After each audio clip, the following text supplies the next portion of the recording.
Reserve Bank of India is expected to announce new regulation for non-banking financial companies. These regulations will probably take a leaf out of the Usha Tharoor committee report, which was submitted long back in August 2011.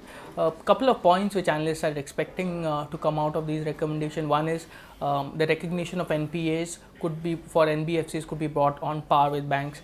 Right now, banks consider a loan to be an NPA if it is not paid for by 90 days. It is 180 days for NBFC, which could in turn become 90 days. The second part is probably tightening of capital adequacy ratio. NBFCs currently have a 12% mostly capital adequacy ratio, except microfinance, which is at 15%. This could be tweaked.